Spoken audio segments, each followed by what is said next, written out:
இருக்காங்க. இருந்தாலும் வந்து தயாராகியாச்சு, ஆயத்தமாகி கொண்டிருக்கோம். ஆயத்தமான பலமாக தயாராகியாச்சு.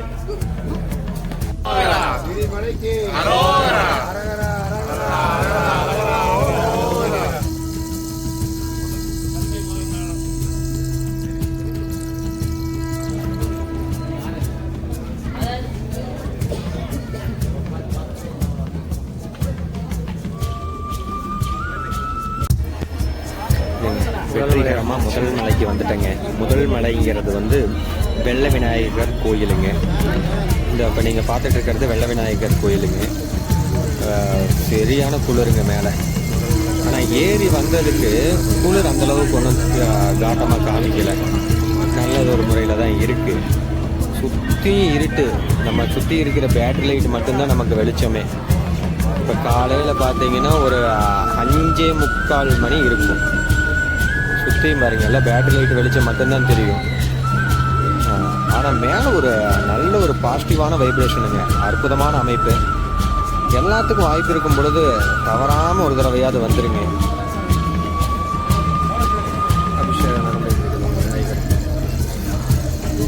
அபிஷேகம் நடந்துட்டுருக்குதுங்க. இதான் வெள்ள விநாயகர் கோயிலும் வெள்ள விநாயகர். வணக்கம் மக்களே, வெற்றிகரமாக 2வது மலைக்கு வந்துட்டுருக்கோம். வழுக்குப்பாறைக்கு ஏறிட்டுருக்கோம். முதல் மலை ஃபுல்லாக ஸ்டெப்ஸாக இருக்கும். 2வது மலை ஃபுல்லாக ப்ளைனாக இருக்கும். ப்ளைனு ஸ்டெப் இந்த மாதிரி ரெண்டுமே கலந்து வரும். வணக்கம் மக்களே, இதுதான் வழுக்குப்பாறைங்க.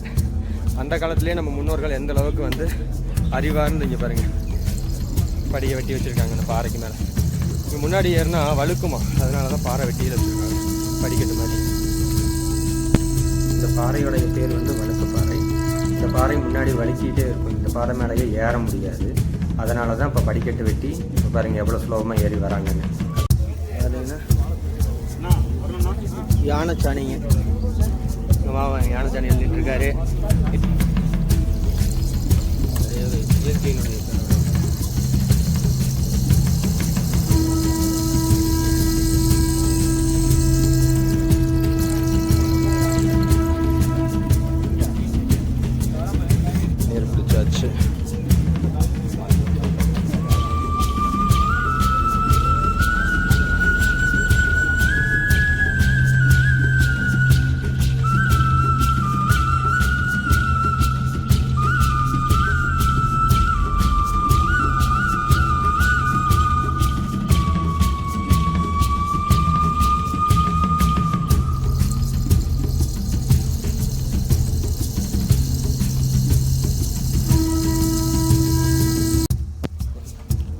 இப்போ நம்ம வெள்ளிங்கிரி 3வது மலையில் பயணம் பண்ணிகிட்ருக்கோம்.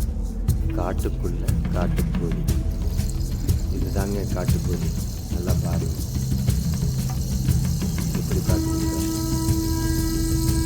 அது பார்த்துட்டு மேயுதுங்க ஜாலியாக. இப்போ நம்ம வெள்ளிங்கிரி 3வது மலையில் தான் இருக்கோம்.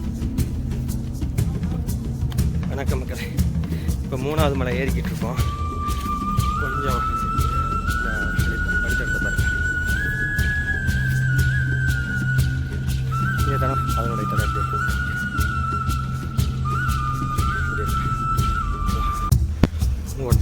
ஒட்டன் சித்தர் சமாதி. இந்த ஒட்டர் சித்தர் யாரு தெரியுங்களா? நம்ம இந்த மலையேற்று பாதையில கஷ்டப்பட்டு ஏறுறோம்னு சொல்றோம். ஆனா இந்த கஷ்டப்பட்டு ஏறுறதுக்குன்னு ஒரு பாதை அமைச்சாங்கல்லங்க, அதுல ஒருவர் தான் இவர். நம்ம மேலே ஏறி வரும் பொழுது, வேர்க்க விறுவிறுக்கு ஏறி வரும் பொழுது இந்த மேகக்கூட்டங்கள் நம்மளை உரசுது தெரியுங்களா? அந்த அனுபவமே தனியுங்க. அதை அனுபவிக்கணும்னா இங்கே மட்டும்தான் அது முடியும். புள்ளி புள்ளியா தெரியறதெல்லாம் மக்கள். அவ்வளோ தூரம் ஏறணும்.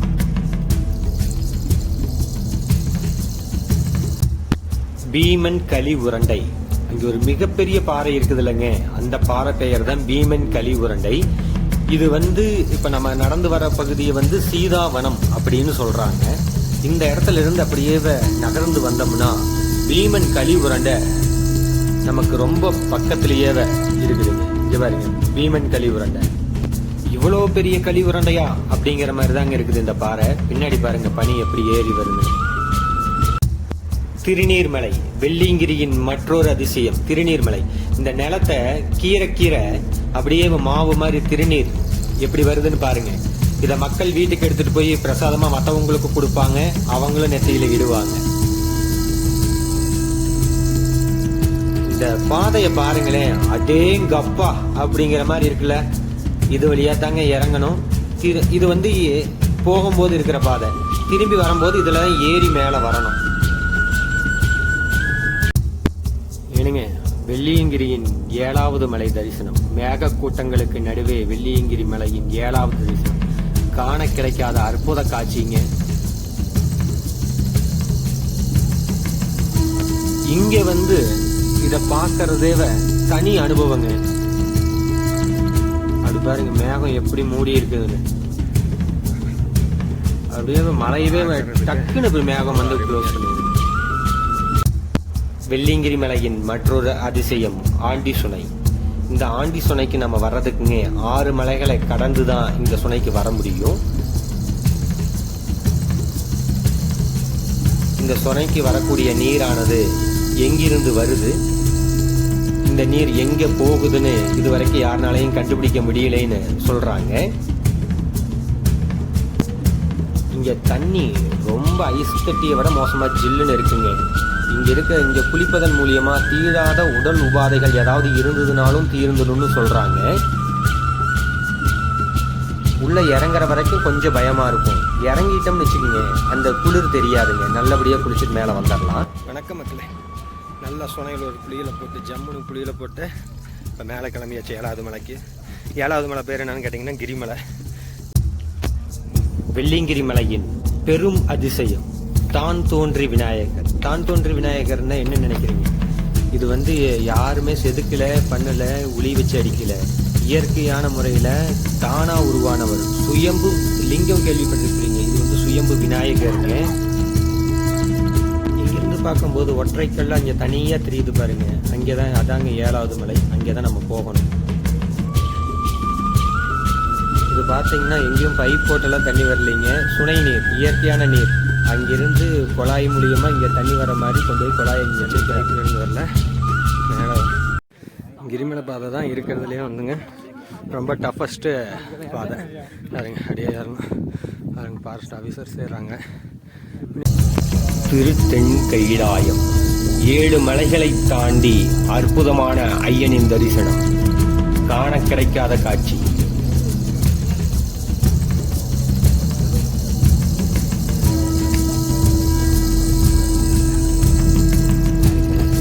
நல்லா வேணும்.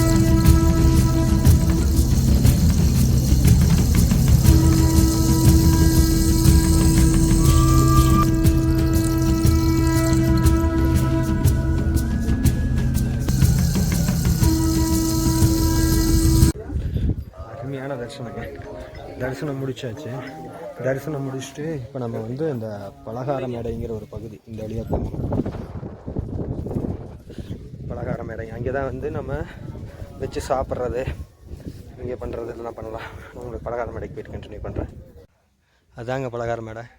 அங்கே எல்லோரும் உட்காந்துருக்காங்கல்ல, அதுதான் பலகார மேடை. நம்ம அங்கே தான் வந்து நம்ம சாப்பிட்றது, கொண்டு வந்த உணவுகளை அங்கே தான் நம்ம சாப்பிட்ணும். அதே மாதிரி நான் எப்பவும் போல் சொல்கிற மாதிரி தான், பிளாஸ்டிக் கவரை கண்ட இடத்துல தூக்கி வீசாங்க. இப்போ நம்ம சாப்பிட்ருக்கிற இடத்துக்கு பேர் பலகார மேடை அப்படிங்கிற மிகப்பெரிய பாறைங்க. இந்த இடத்துக்கு பேர் பலகார மேடைன்னு சொல்கிறாங்க. நல்ல ஒரு இயற்கையை ரசித்தபடியே மேலே ஏறி வந்து இங்கே உட்காந்து சாப்பிட்றது அவ்வளோ அருமையாக இருக்குது. உங்கள் அனைவருக்குமே வந்து வெள்ளியங்கிரி அனுபவம் கிடைச்சிருக்குன்னு நான் நம்புகிறேன். இந்த வீடியோ பிடிச்சிருந்ததுன்னா மற்றவங்களுக்கு பகிர்ந்துக்குங்க. அவங்களுக்கு ஒரு நல்ல ஒரு பயன்பாடாக இருக்கும்னு நான் நம்புகிறேன். நன்றி, வணக்கம்.